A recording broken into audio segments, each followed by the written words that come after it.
Klaus Larres is an expert on EU economic and security policies and teaches history at the University of North Carolina at Chapel Hill.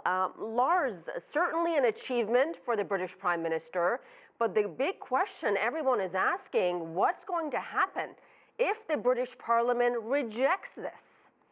Yes, it clearly was a big victory, because only a day ago no one expected that Johnson would actually arrive at a deal with the EU leaders, and he has managed to do that. But essentially it's a fudge. You know, the EU has gone, and Johnson have gone back to the backstop for Northern Ireland only. The backstop officially has been removed, but what has been agreed is that de facto Northern Ireland will stay in the single market, will stay largely in the customs union with the EU, but de jure it will also remain a part of the UK and part of the customs union with the United Kingdom.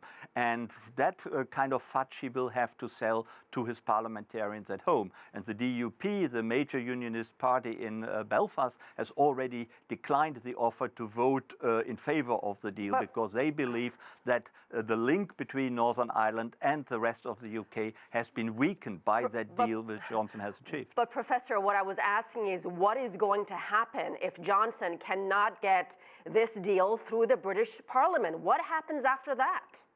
Then he will, as he is required by the Benn law, he will have to ask the EU for an extension of 3 months minimum, and I would expect that the EU leaders will grant an extension, perhaps not 3 months, but perhaps 6 months, and then new negotiations have to be entered into, or there will be pressure at home, particularly by the Labour Party and also by the Liberal Democrats, to hold a second referendum, and parliamentarians may take the initiative again and propose a second referendum to Parliament, and if members of Parliament agree on that and the majority votes for a second referendum, then we may actually see a second referendum in due course, perhaps before Christmas, but possibly early in the new year. Wow, that means back to square one. Okay, so what made this deal possible that wasn't possible before? You touched on some of that, which was scrapping this controversial backstop. What else? Yes, the EU leaders wanted to achieve a deal. There was a real danger that the crisis, the very deep crisis with the United Kingdom, will go on forever. No one is interested in that. And that the major issue which was achieved was really a solution, a fudged solution to the backstop. But and essentially what we have seen is a deal which Theresa May had negotiated last December. But some other initiatives have been included, like better workers' rights, better safety conditions, things like that, and environmental standards which the UK has signed up to. All that convinced EU leaders to give perhaps Johnson the benefit of the doubt, agree on a new withdrawal treaty with him, and see whether he can actually get it through Parliament, and see whether he can achieve what Theresa May was unable to achieve. As we heard, Jeremy Corbyn has already spoken out against this agreement. The Democratic Unionist Party in Northern Ireland doesn't like it. Can this agreement that was reached with the European Union, can it be revised, Professor?